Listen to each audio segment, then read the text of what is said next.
everybody. This is 10 Plated. I'm Rob. I'm not Sean. I am actually Hannah the Tin-tern. And this is 10 Plated Talks, episode 17. 17! All right, so yeah, as some of you might notice, Sean looks way better than usual. That would be... Ladies. Hannah's in town. Sean is very sick. I guess you kind of knew that from the intro. So he won't be joining us today, although... Lucky you guys, we have an extra special intro for next week that was going to be this week. So we just didn't get to edit it. You'll love it. Exactly. So prepare yourselves. Prepare your bodies. So anyway, we're going to launch right into this. Hannah was nice enough to sub in for Sean, and the show's going on. Yay. So John, who's one of the gentlemen that we called the Chinese guy, because we couldn't read the characters of his name. Apparently it's John, interesting, wants to know why I have a red beard. Well, until I was about 12, my hair was white. It was so platinum blonde, and then it darkened a little. But this is just the color facial hair my peoples grow. My dad did our ancestry, and the first instance of our name is in the Doomsday Book, the tax record of William the Conqueror. We came over with him, and before that, our family gets traced back to, they were some of the first settlers of Normandy, and before that, they came from somewhere in the Scandinavian countries. So, Viking peoples grow red beards, and then we braid them. I would have thought it was from washing your hair in the blood of your enemies. That helps. It does. It's what really gives it this nice luster. Yeah, it just runs down your face and collects right here. Yeah, it gives you that nice luster. That's one of my secrets, ladies. But, so yeah, that's why. Now, Harry Drake wants to know what our favorite video from the Dark Souls Let's Play is. Jeez, there are so many. Well, I think he just means Dark Souls 1, yeah, of which there are so only many. 112. That's a lot. That's right. a lot. Well, all right, Hannah, what was the first one you ever watched? The first one I ever watched, I think at that point you were, you were kind of in the place with the Ents. Right, okay. Darkroot? Yeah, Darkroot Forest. Yeah, that's kind of when I started watching, and then I did go back and kind of catch up. All right, so what was your favorite? Favorite? Oh, man. I really like, I hate to be like, this is going to be an obvious answer. I really liked the entire Lord Silvershield Thundercock fight. There's a lot to like there. There really is. And you were so new to the game. It was just funny watching you just flail around. Right. And die. And I think at that point it was still your horrible amount of dying was more humorous then and less frustrating. Right. Early on, wide-eyed and filled with wonderment, not jaded and dead inside like we are now. But for me, it's the episode where Sean passes out after beating a boss. I believe it was the Artorias fight. Yeah. Hannah thought it might be Monos. I guess we could have checked, but... I mean, you guys do flip your shit when you beat Monos. Yes, we do. But there's only one where Sean's thyroid kicks out and he just passes out. And that was my favorite. That was probably my favorite moment from filming that whole series. Now, our next question comes from Hannah to Hannah, actually. No, it's to all of us. All two of us. Right, but you are, in fact, receiving your own question. If you could have any fictional character serve as president of the United States, who would it be? And presumably why is tacked on there. Well, it's not a position I would wish thrust upon anybody, because, give them 4 years in office and they're going to have gray hairs coming out of their nose. It's true. It is, a lot of people have referred to it as a killing job. If you look at portraits or photographs of presidents before and after they enter office, they do 30 years, in 4. Yeah. Abraham Lincoln's one of the best examples I can find. There's a portrait of him during the campaign, and then a portrait of him like 2 days before he goes to Ford's Theater. He looks like his own father. Wow. Yeah. And my pick would probably be Gandalf the Grey. And I'll tell you why. He is an excellent diplomat. He's proven that, through his relationship with the elves, with men, dwarves, with all of the races of Middle-earth that have come to revere him as this incredibly wise and all-knowing, he's not even a leader, per se, but more of a rallier, if that is a word. Right, but does he have a long-form birth certificate? Ooh. Is he a Christian? Ah. Pretty hard to run without Is he gonna take our guns away? Well, I don't know. Anybody that can produce fireballs. Yeah. I believe Gandalf would uniquely be pro-personal armament. Yeah? All right, Gandalf. I don't think anyone except everyone that has ever met you saw that one coming. And even if it is a killing job, he's just gonna come back as Gandalf the White. 4 more years. Now, 4 more years. Now that's an interesting question. Let's say he serves his 2 terms, comes back as Gandalf the White, is he eligible to run again? Yes. Ah, all right then. Pulling a Roosevelt on us. Wonder who his vice president would be. Vice President Radagast the Brown. Yeah, the guy. I was gonna say the guy with the bunny sled. Yes. Because the bunny sled kicks all the ass. And he will be a hero for the environmentalists all over the nation. You can't lose. Well, except, all the politicians backed by big oil. Also, now that I think on it, yes, Gandalf would be a Christian. Because, would he? Well, Tolkien actually hated a lot of the people that really followed his literary works because they thought he was promoting some sort of naturalistic hippie druidism. Tolkien was such a hard fucking Catholic. He actually wrote the Silmarillion because he said, listen, fuckers, this is about Jesus. Everything I write is pro-Christianity. Let me rewrite Genesis for you so that you can understand that. I never looked at the Silmarillion that way, but it makes sense. That's exactly why he wrote it, though, was he had so many people who thought he was promoting this druidistic, philosophy, and he goes, guys, I'm a dyed-in-the-wool Catholic. Allow me to prove it. He just wrote a bigger, better Bible. Well, basically, like the Balrog or the Fallen Angels. Yeah. Followed some dude down into the Morgoth into the pits of their version of hell, and it's the Bible. Morgoth was one of the elder races. Exactly. And he was fallen. Exactly. So he was basically Lucifer. Exactly. The whole thing is just a biblical allegory. Anyway, my answer would be the greatest choice, Josiah Bartlett. That name is not ringing a bell. Could you care to enlighten me? He's from the West Wing. Okay. He's the president of the West Wing. He's played by Martin Sheen in his best role ever, and he's the greatest president I have ever witnessed. Until the writers start fucking with him, because Josiah Bartlett dealt with more terrorists than anybody ever. Dealt with more terrorists than, you name it. More terrorists than Northern Ireland. The guy had to put up with some shit. His chief of staff got fucking shot by white supremacists. His daughter got kidnapped by terrorists. He had to be replaced by John Goodman briefly. Exactly. But when Jeb Bartlett's in the pocket, he's in there good. And he's the kind of leader you can get behind. I guess that's a less colorful answer than I might have expected. Someone who's already president. Hey, he's a fictional character. This is true. And I have evidence that he could run, win, and handle the job. Think about it. Anybody from a primitive work of fiction, Gandalf again, hand him a cell phone and watch them shit themselves.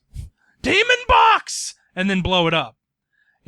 Somebody who's from the future, high tech, isn't going to be able to function. It's, what do you mean it doesn't work off my thoughts?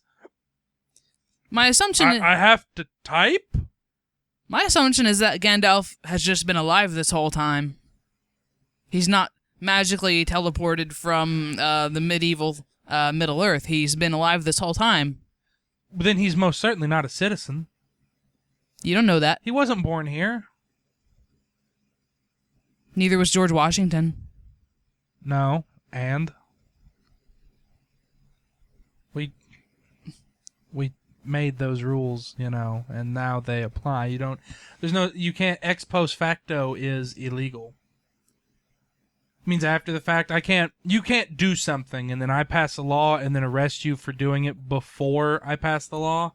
Well, I mean, while we're arguing fictional characters for President of the United States, I didn't really think. Oh, we're just throwing the Constitution out? I see how it is. Why the fuck not? Because it's the foundation of our nation. And because the NSA monitors this. Hi. All right, so Audio Dump wants to know if we've ever played Dwarf Fortress. Sean has. I'm going to for a Let's Play. We've got that in the pocket. I have not, unfortunately. Yeah, Sean plays it a lot, actually. He's a big fan. Now, this next question from Audio Dump, this next whole segment, this is the Audio Dump hour, which I'm thankful for. I really, really wish Sean was here to answer, because this question applies to Sean better than anyone, but it certainly applies to all of us. And he wants to know if we play tabletop games, board games, war games, RPGs. And the answer is emphatically yes. Do we play games? That is what our house is fucking about. We have right now 1, 2, 3. We have 3 separate tabletop RPGs going on. Mm-hmm. We're gearing up for a 4th that I will be moderating. Yeah, DMing.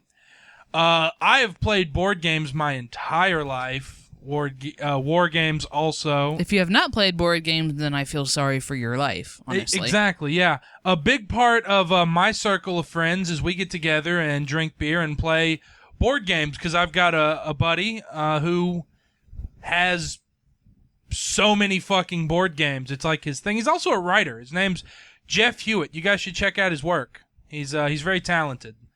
But do you have a favorite? How about a favorite board game? Do you have a board game that's your absolute favorite? The only reason it's my favorite is because who I played it with. My dad and I always play a type of Risk called Nuclear Risk, and it's my favorite to play with my dad. But what it is, everybody's playing gets a penny, okay, and that penny's your atomic bomb, and you put the penny down on a square, okay, and you've declared you're gonna nuke it, and then you flip a coin. You flip the penny. If it's heads, you clear that country. You have nuked it. If it's tails, not only do you fail to nuke it, you lose your nuke. See, if it's heads, you get to keep it. Yeah. Cool. Ooh, I nuke it and I get my nuke back. Tails, you fail to nuke it and you lose the ability to nuke for the rest of the game. Well. And it's, yeah, exactly. It's so you don't spam it, but it can turn the tide of a battle, of an entire war. It's just, break his back, heads, yes! Nice. Exactly. What about you? I've played a lot of games. Like in more recent years, I've been kind of reintroduced to the whole genre of board games that, besides the obvious Monopoly, Game of Life, etc., that you grow up playing. Right. I was recently introduced to the farming game. Yeah, the farming game, we are aware of it. And I really like games like that are, I wouldn't say survival, but they're really, I don't know, it's these systems that you have to get down and strategy and planning, and I really like games like that. The farming game is a great game. There's so many good games out there. One of them that I like is a game based on the show Spartacus. You just get to run a ludus and fight gladiators, and that's pretty cool. And, we even take it a step further from tabletop RPGs and do LARPs. I've never done a LARP myself. Yeah, we will have to get you involved in a LARP, but I guess I need more nerd cred. You do. You need to get that pedigree up, make your bones. But Sean and I and both of our housemates, we all go out and do the LARPs. Not really the boffer, more the parliamentary, but I still want to get in there with a sword and shield and fuck somebody up. So yeah, audio dump. We are about tabletop games. Cool. Now, have you ever read the Canterbury Tales? Yes, I did take honors British literature as a sophomore in college. I did experience the joy of Geoffrey Chaucer. Who's your favorite Canterbury Tales character? And see, I can't remember which one it was, but I remember there was a fellow who was pining after a girl. I want to say it was The Handmaid's Tale. It was either The Handmaid's Tale or The Lady's Tale. Mm-hmm. I remember he leaned up to kiss her through a window, and she just stuck her ass out the window. Yep. And he was wondering, because he didn't remember her having a beard. Yep. The Pardoner's Tale. The Pardoner's my favorite. Because, Yeah. he running that good con. But, if you haven't read them, they're just so amusing in their own little way, even if they're a little difficult to read. Yeah. For me, it was something I find interesting is the historical significance of the Canterbury Tales. Modern English is based on it. Mm-hmm. There is no argument about we know this is fact. Our language that you and I are speaking right now only exists because of Chaucer. But he didn't finish the Canterbury Tales. No? He only wrote about 3/4 of them. Of what he meant to write? Yeah. So what I've always wondered is if he'd gotten to finish them, what would our language look like? How would a 25% increase in source material change the way we talk? But, yeah. Thank you, Chaucer. So, Audio Dump wants to know our favorite character from the Souls series, any aspect of the story, characterization, worlds, or other non-game play aspects you particularly remember or like. I like the chick with the big titties. Frankly, I hate the Souls series. Every game. I hate them. I hate them so much. He's just a ball of anger. I'm sick of having to play them. I can't stand them. But... Now, see, I play them on a leisurely basis, so I like them a lot. Fuck you. You're not the one having to pound out 3 videos a week. I like Sigmund of Katarina. Who? The onion head guy. Oh, right. And, you have to... And then you meet his daughter, and then, you have to watch his daughter kill him because he's gone hollow. For the final time, he's lost control and gone hollow, and she has to put an end to him. And that's kind of sad. I don't even remember that. I think you guys didn't see that because you have to do some specific interactions with this character, meet him in some different places. I would have to say, who's the guy who praised the sun guy? Solaire. Solaire would probably be my favorite. Everyone likes Solaire. Jolly cooperation. Yeah. Solaire, you know what? Solaire's probably the best thing to come out of the Souls series because he's just a good fucking guy. Chick with the big titties wasn't bad either, but there's just something about Solaire that's infectious. Yeah. And you're like, yeah. I wish we had known more about Priscilla, the half-breed. Like, which dragon did her mommy have to fuck for her to end up the way she is? Presumably Seath the Scaleless. Presumably, but we don't really know how old Priscilla is. She might be, before the end of all the dragons. Well, then you would suspect Seath would have put her down on general principle of being a half-breed. Well, I don't know. That's assuming he could get to that painted world that she's trapped in. She might be trapped in there for her own protection. Maybe. She was neat. Yeah. Her tail was fuzzy. Indeed. Which was weird. But yeah, I like Dark Souls. I don't mind Dark Souls 1. Dark Souls 2 has nothing for me, and Demon Souls can go fuck itself. Dark Souls 1 is not bad. I can get behind that. Moving on. Yeah. Can you judge a person based on their taste in music? I'm going to say yes. Yeah, absolutely. And here's why. To me, anyone that deals in absolutes, when I say, what kind of music do you like? And you say, I only listen to X, I'm judging you. If you say, I only listen to country, oh, really, you won't listen to any rock, any pop, any hip-hop, nothing? No, I only listen to country. If you're that closed-minded and stuck in your ways about music, what else are you stuck on? Well, yeah, but if they say it for anything, I only listen to metal, I only listen to rap, I only listen to, you name it. Yeah. I'm going, all right, I've judged you. And then there's the people who say an answer because they're full of shit and they want to seem interesting. Really? if you ever ask somebody their favorite kind of music and they say, I like classical, they're full of shit. They're just making it up. That doesn't mean, I mean, you can listen to classical, you can like classical, but... No, because people who actually listen to classical music, who that is their business, will tell you a composer. They will tell you a time period. They'll say, I prefer Baroque. They will, if you just say classical, that's like saying, I only listen to music involving strings, and you're just saying it to seem interesting. You know, I like orchestral music. And by that I mean, I like when the local symphony plays AC/DC. Or they did the Rolling Stones a couple of years ago. Now, I like the sound that many instruments in harmony produces. Now, I've said before that I like orchestral, but I've recently started calling that by a different name, and I basically mean that I really like movie scores. Show tunes. Yeah, well, no. When I think of show tunes, I think of Anything Goes or musicals like that. I'm talking about orchestral scores that are background music in movies, like Howard Shore's work in The Lord of the Rings. I really like movie scores. Interesting. And see, that's specific enough that you're not just bullshitting it. Like somebody says, I just like classical. But, you know, again, there's... I like the Trans-Siberian Orchestra. Yeah. I like a little bit of everything. I like Eminem. I like, you know, and that diverse musical taste shows that you have an opinion and you've put thought into something and you've exposed yourself to more than one thing. But when I meet somebody who's like, I only listen to Norwegian death metal, I'm like, well, I'm going to hide the cats now, and you're a sick fuck. Yeah. I mean, what we know about neuroscience tells us that no. You can say you like Norwegian death metal all you want. If I play a pop song, even if you'll never admit it, you like it.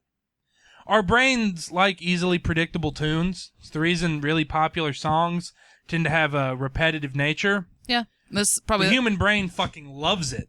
It's probably the same reason we like things that are symmetrical so much. Yes. We like things to be symmetrical. We like things to be perfect. Predictive. Yeah. We like to know what's coming next, and our brains find that enjoyable.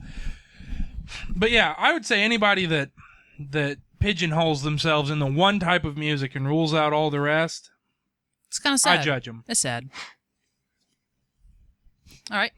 Maxwell Bailey is asking, having knowledge of the impending zombie apocalypse, and you could pick one item or tool, what would it be? There are, however, 3 stipulations. It may not be reasonably used as a weapon, things like hatchets, knives, or wrenches. It must be easily transportable by you personally, and it can't be electronic. May not be reasonably used as a weapon. Now, here's my question to Maxwell Bailey. Why am I not picking something that could be reasonably used as a weapon? If it's not something that I can use as a weapon, why am I picking it up? Exactly. I need something that has multiple functions. I mean, fuck, a frying pan you can bash a head in handily. I obviously do need tools. You know, aside from weapons, I need tools. But if I only have a tool and no weapon... And I think anybody that says there are multiple things you could name me that meet his requirement that I could tell you easily how to make. A screwdriver makes a shank, you know? Yeah. You name anything that has weight can be used as a bludgeon. So, I mean, that meets his standard, a rubber ducky. I could not think of an easy way to kill a zombie with a rubber ducky. I can put it in my pocket, and it doesn't run on batteries. What would you use that for? Well, it doesn't say it has to be useful. It says pick one item or tool. Yeah. What would it be that meet those stipulations? Why would it be a rubber ducky? Because they meet his stipulations. Again, it's the part about reasonably being used as a weapon that's getting me, because a shovel, a pickaxe, a screwdriver, a hammer, a knife, an axe, a drill, a fucking drill. Bzzzt. An umbrella. Yeah. Fuck. Okay. If you had a sturdy umbrella, you could do fucking work. Those little wires that come out from the center, pointy. That's a weapon. Anti-human weapon, not anti-zombie, but yes. I mean, I think an umbrella, would fit it because you could make weapons out of it, but it in and of itself is not weapon-like. But a fucking cane you could beat someone with. If you don't believe me, ask President Andrew Jackson. Can I pick a car? Electric. Can I pick an old car? Like a Model T? Ah. Must be easily transportable by you personally. That would be Yeah. it. That would be it transporting you, not you transporting it. Yeah. I think no, I'm gonna say I'd bring a book. I want a dog. Okay. I'd bring a book. To meet his standards, I'd have a book. But there you go, Maxwell Bailey. Now from good old Chocobo Joe. If you could go back in time and kill and or save one person, who would it be? One person. Kill or save? Well.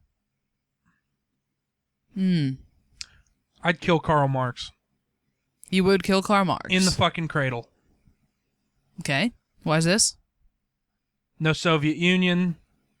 No Cold War. But Russia still exists, so we'd still beat Hitler. I would say Franz Ferdinand. Why? No World War One. The killing of Franz Ferdinand is what started it. Yeah, I would save him. Oh. No World War One. Unless they assassinated him at a later date. Then my saving him becomes null. And so I haven't saved him. All right. I've just... So he gets to die of old age. Well, that's interesting. No World War One, which means... Let's see. No World War II, which means no Soviet Union, which means no Russia in Afghanistan, which means no rise of the Taliban, which means no 9/11. Congratulations, Hannah. You have prevented 9/11. You're welcome, America. That's right. Oh, you know who I'd go back and save? Huh? That was who I'd kill. I would go back and save Abraham Lincoln.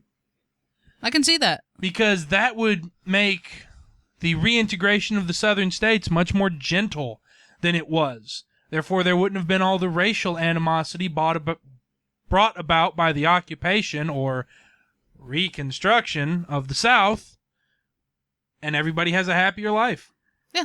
South wouldn't be so just ridiculously angry. Yeah, I would... Well, they'd still be pissed about losing, but they would not be double pissed about being stomped into the mud and having it lorded over them for 60 years. So yeah, I'd go back and save Abraham Lincoln. Now, who would you go back and kill? I don't think I'd kill anybody. Come on. You gotta kill somebody. I gotta kill somebody? You have to balance out the cosmic scales. You've taken one life from the Reaper, now give him another.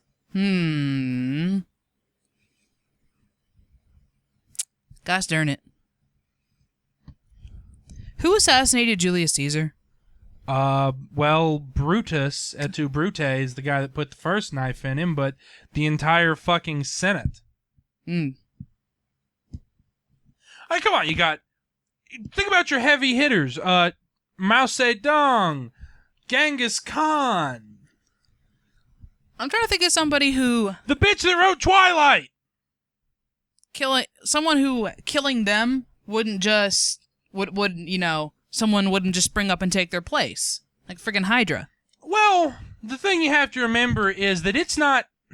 Being the kind of dynamic, history-making leader that I think you're looking for, you're a 1 in a billion kind of guy. If it was that easy to just rise up and take their place, people would have replaced them. The reason they're notable and noteworthy and memorable is because they were so one of a kind. So anybody you zip up there, probably going to take care of their deeds. Should I kill Charles Manson? Why? To save, what's his name? That director's wife? You're saving 3 people, and Manson didn't actually kill them. Now, yeah, without, Roman Polanski's wife getting murdered, he probably wouldn't have gone on to rape a child, but I think you're thinking kind of small. This is the touch of death on one human. Chairman Mao killed 60 million. Stalin killed 30. Shoot. Genghis Khan killed 1 in 3 on the planet, more or less. I don't know. I mean, name any historical leader who fucked things up on a grand scale and killed lots of people. I'll kill one of those guys. Because if I pick one over the other, I don't know. I can't even choose. Seems to me you'd want to go for a numbers game. Most people, there's the I forget his name, but the unit of the Japanese medical experimentation unit 721. He walked free. They were fucked up. Y'all ought to look them up. It's fucked up. Don't do it if you've eaten recently. Okay. Let's move on. Brandon Williams, if you could have any fictional character as your best friend's sidekick, who would it be? Ooh, BFFs. That's a hard question. Ideally, I'd like a group of super friends. Ideally. Yeah. To be my awesome team of awesome people. But you get one. I get one, and that's just mean. Well, think about it. Best friend. Best friend. The term best implies there can be but one. There can be only one. Exactly. So you get one best friend. But I think in this case, if you're picking a fictional character, there's a good chance you're their sidekick. Yeah. I mean, if you're picking a fictional character who is just A-okay with being your sidekick, normal-o, mundane you, I don't know who you're picking. They probably suck. They probably have really low self-esteem.